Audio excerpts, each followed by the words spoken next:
Dios te bendiga, soy el pastor Juan José Gil.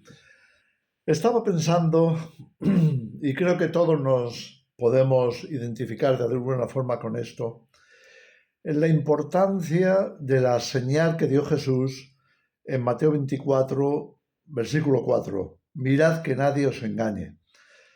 ¿Sabes? Una sociedad en donde predomine el engaño será señal de que nos estamos acercando hacia el tiempo del fin.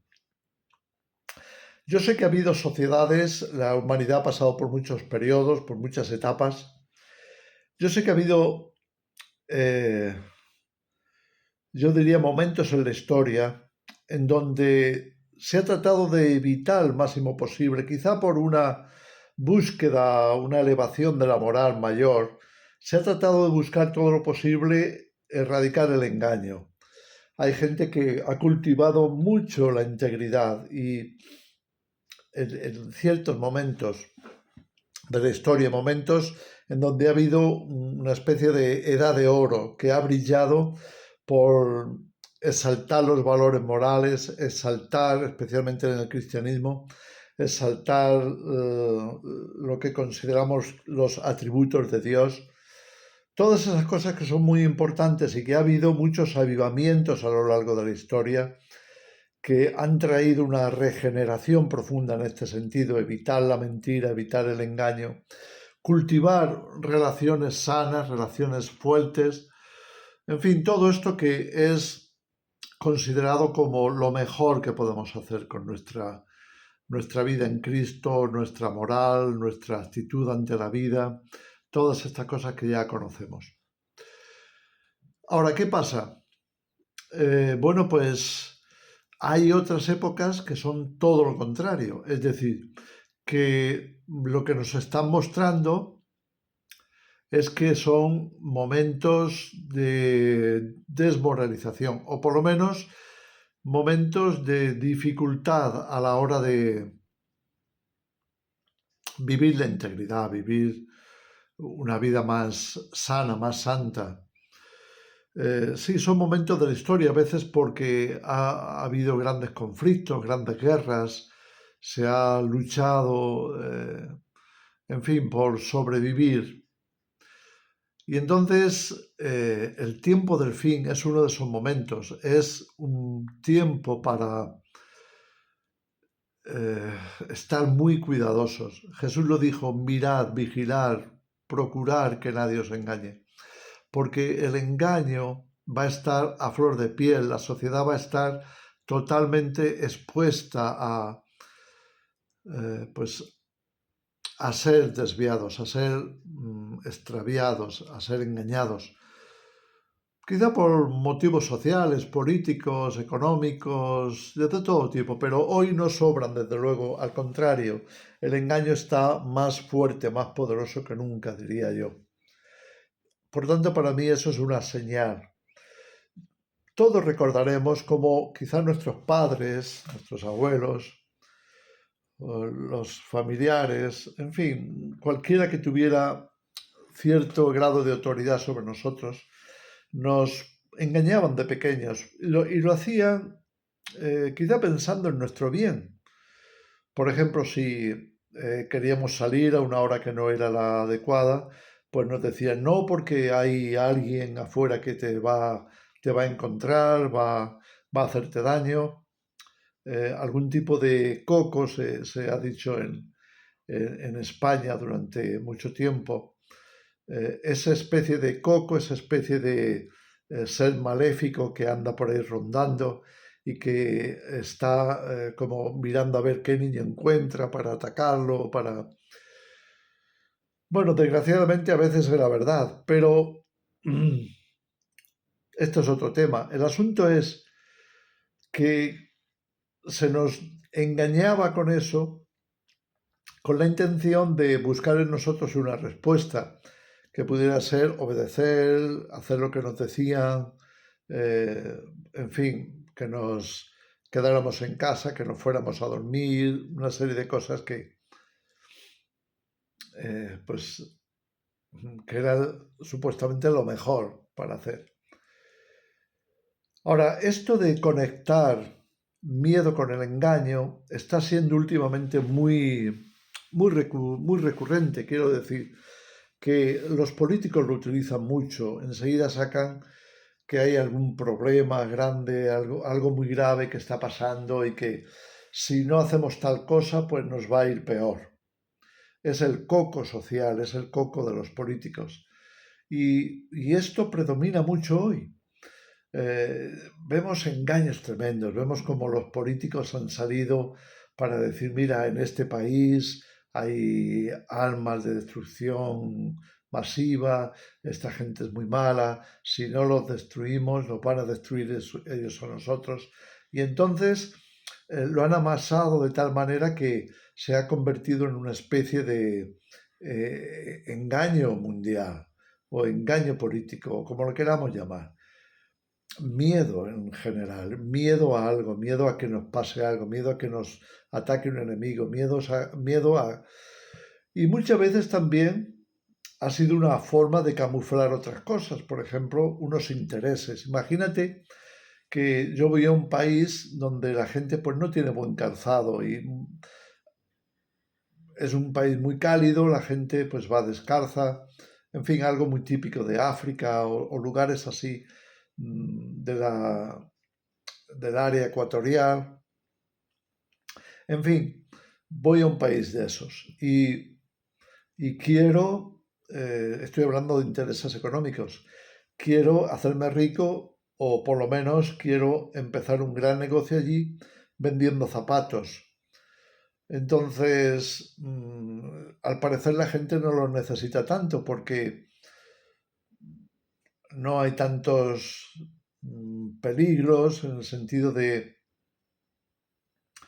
que la gente se ha acostumbrado a caminar sin ellos y bien, pero de vez en cuando pues hay, por supuesto, accidentes o hay alguien que ha pisado una serpiente, le ha mordido, o hay alguien que, pues yo qué sé, se dio con el pie en una rama o en unos pinchos, o en fin, y está herido, está sangrando. Son cosas que pasan, accidentes que ocurren.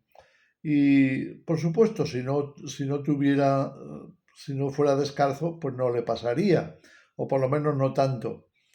Y entonces yo aprovecho esos accidentes para comenzar a darles una gran publicidad, mucha publicidad, por todas partes, sacando en fotografías, en reportajes, los pies heridos por serpientes, cortados por cristales que había en el suelo o, o ramas con pinchos o cualquier otra cosa, ¿no? Escorpiones, en fin, podemos pensar en cantidad de cosas. Simplemente una piedra, ¿no? Pero de forma que yo lo magnifico hasta el punto que aparece por todas partes. En todas partes hay fotografías de estos pies, hay gente sufriendo, hay niños llorando porque se han tropezado en algún sitio, se han hecho daño en el pie. Y puedo provocar una especie de psicosis, puedo provocar un temor tan grande, un miedo tan grande, que entonces será mi oportunidad de ofrecerles una solución. Bueno, pues para que eso no pase, ya sabéis lo que tenéis que hacer, tenéis que poneros zapatos.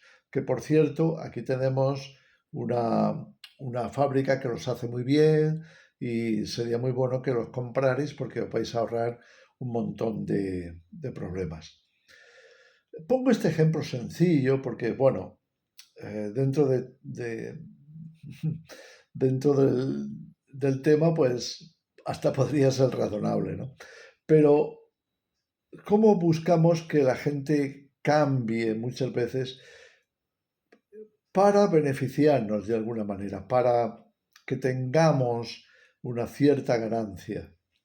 Y eso pasa con la política, eso pasa con la economía, eso pasa con muchas cosas. Se magnifica un problema hasta el extremo, ¿no? Hace muy poquito un,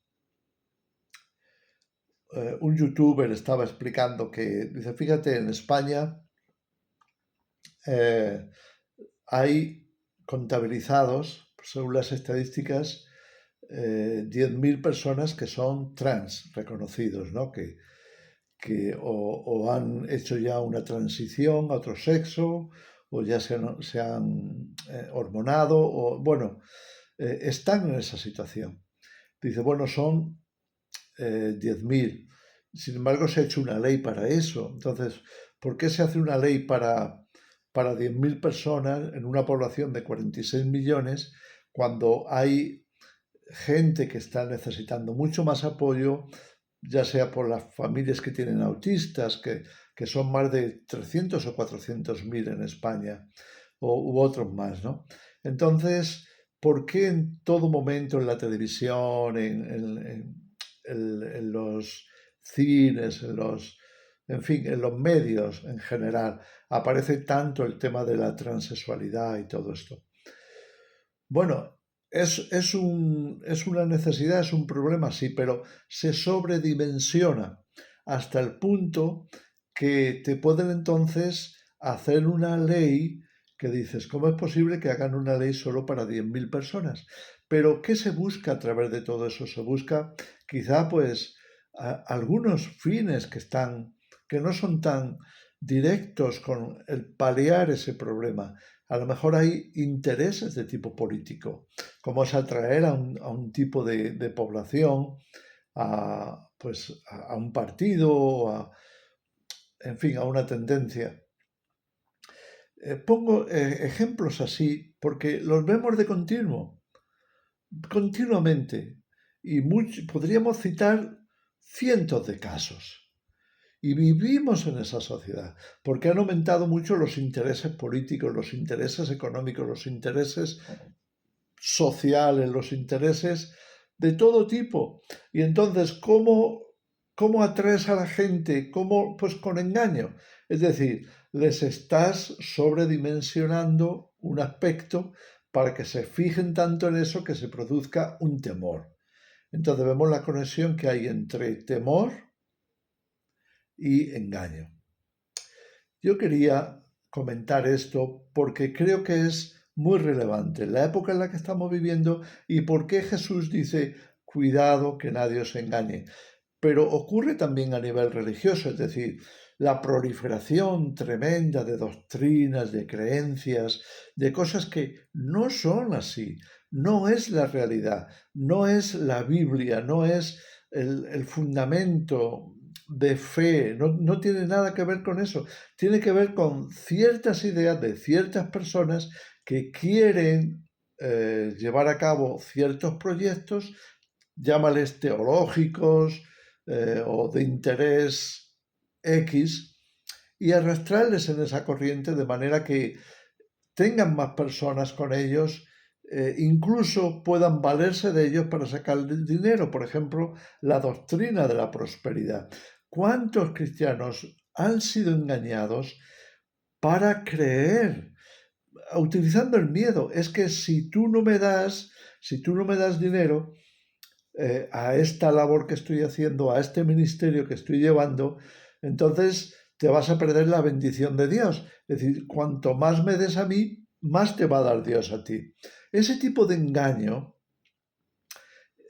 siempre conectado con el temor, pulula por todas partes, lo vemos en todos los medios. Jesús tenía mucha razón cuando dijo, mirad que nadie os engañe. Entonces hoy tenemos que andar con pies de plomo, como se dice, tenemos que tener mucho cuidado, ser muy observadores, examinarlo todo, decía Pablo, examinarlo todo, retener lo bueno en 1 Tesalonicenses 5. Examinar cada cosa, examinar la doctrina, examinar la publicidad, examinar las cosas que se propagan. ¿Por qué? ¿Hay algo detrás? ¿Hay algún interés que esté de alguna forma oculto detrás de toda esa publicidad? ¿Qué está pasando? ¿Qué está pasando en la política? ¿Qué está pasando en tantas áreas de la sociedad en donde los poderes mediáticos están ahí funcionando? Incluso en cualquier publicidad de cualquier producto pudiera ser manipulador, porque si meten miedo por medio de que si no haces eso te vas a perder algo, por ejemplo, de que no vas a estar bien visto, no vas a ser reconocido, no te va a salir pareja. Hay tantas cosas en donde el engaño está haciendo su trabajo que para mí es una de las señales más relevantes del tiempo final. Jesús lo dijo cuando le preguntaron cómo sería el fin del mundo. Y él dijo, mirad que nadie os engañe, porque vendrán muchos engañando. Pablo, fíjate cómo lo dijo en 2 Tesalonicenses 2, los engañadores irán de mal en peor. No sé si era en 2 Tesalonicenses 2, creo que sí, pero también apuntó en esa dirección en 2 Timoteo 3, la sociedad del engaño, la sociedad de la distorsión. Cuidado con eso. En fin, solamente quería dejaros esa reflexión. Que el Señor os bendiga.